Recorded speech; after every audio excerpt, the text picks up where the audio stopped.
in front of the cell and opened it. Mama sent me a card with a picture of some white people on the front of it.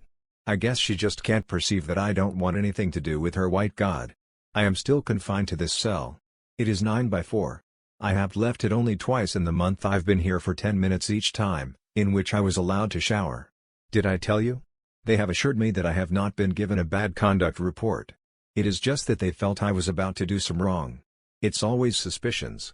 What I was supposed to have done or was about to do, never what they caught me doing as it should be. The last time I was in a cell like this 3 months, from February to May, 1964, for reasons that are not altogether clear yet. I have had no serious infraction in almost 3 years now. You know I had at least $125 on me when I was arrested in 1960 and they took it. I assume it was to cover the $70 that was missing as the result of the robbery. So I'm thinking that I shouldn't owe them too much more. You know, in fact, I'm fast awakening to the idea that I may not owe anyone anything and that they even might owe me.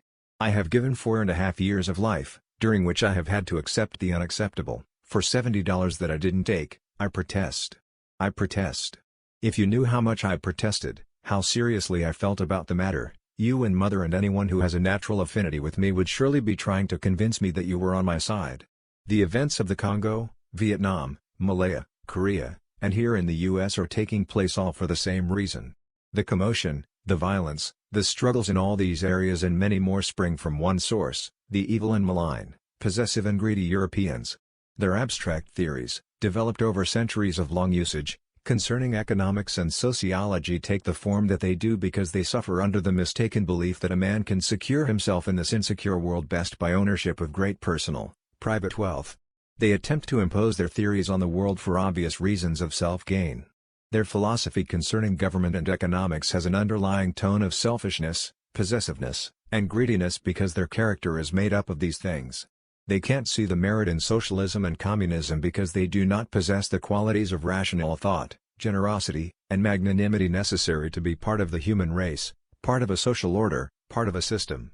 They cannot understand that from each according to his abilities, to each according to his needs is the only way man can live together without chaos.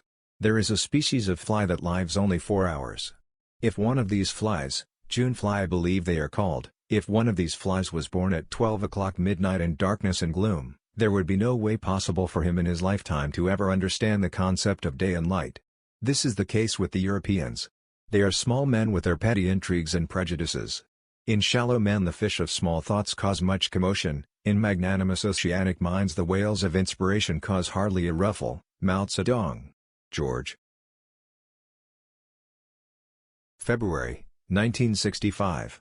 Dear Mother, I promised myself that I wouldn't write you again from here. I only take pen in hand when feeling moves me to do so. My feeling seems to be wasted on you.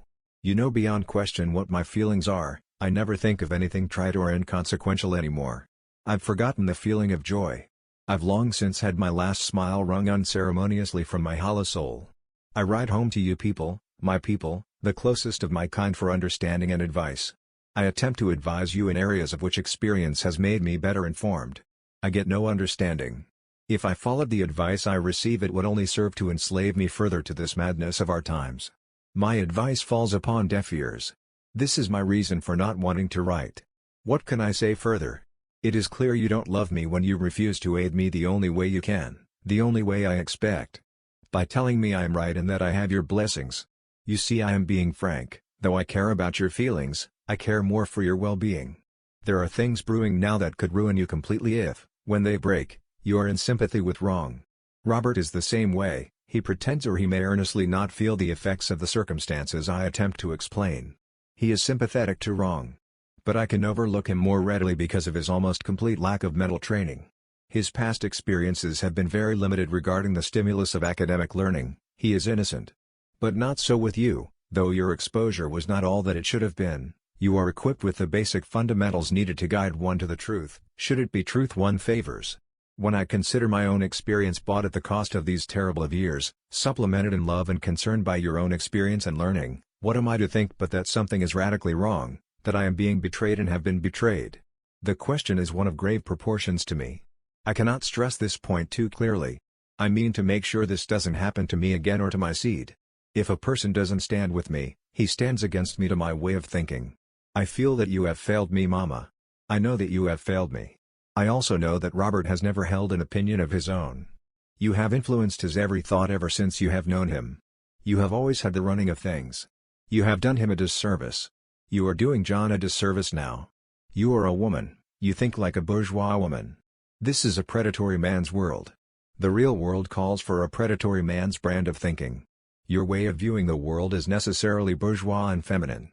How could I, Robert, John, or any of the men of our kind accomplish what we must as men if we think like bourgeois women, or let our women think for us? This is what's happening all over this part of the world. Robert should have been stronger, should have had more time and freedom of movement.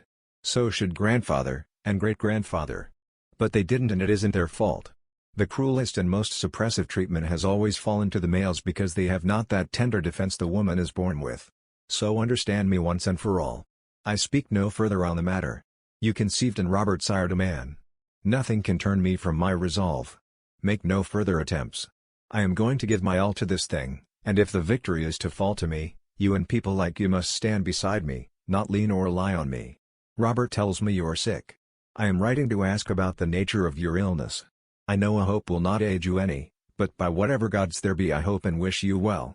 There is much sickness and tears to come, some will fall to me also I guess, but my condition can only improve from where I stand now. Fare you well, son. February 25, 1965. Dear Mother, your letter reached me late for some unknown reason. Has your health improved? I think you should relax, all has not been said or done yet. You are a little confused now for understandable reasons, things will be made clear before long. I should be out of here this year. I have complied with all of their demands, group counseling, school, clean conduct record. I go to board next time they meet. You could start writing letters to the adult authority now, the more the better.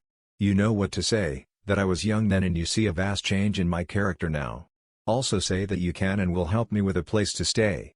I asked Robert to send me some shoes. Check with him on it. They have to be sent from Sears by the salesman, cost no more than $25, have the price or sales slip in the box, and in the way of type and size I want some old folks comforts with high tops, 9B nothing else, my feet need therapy in the worst way. Soon as you can on this, I wanted to get rid of these corns and sores before I get out. I'm glad you weren't a singer or dancer. Pop was wise in that.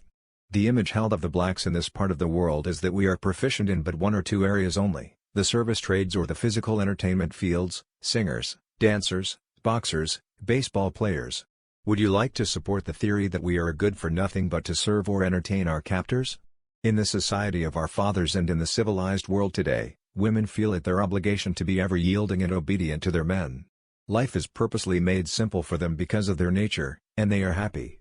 When the women outnumber the men in the black societies, the men take as many wives as they can afford, and care for them all equally.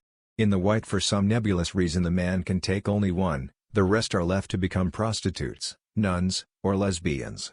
In the civilized societies the women do light work, bear children, and lend purpose to the man's existence.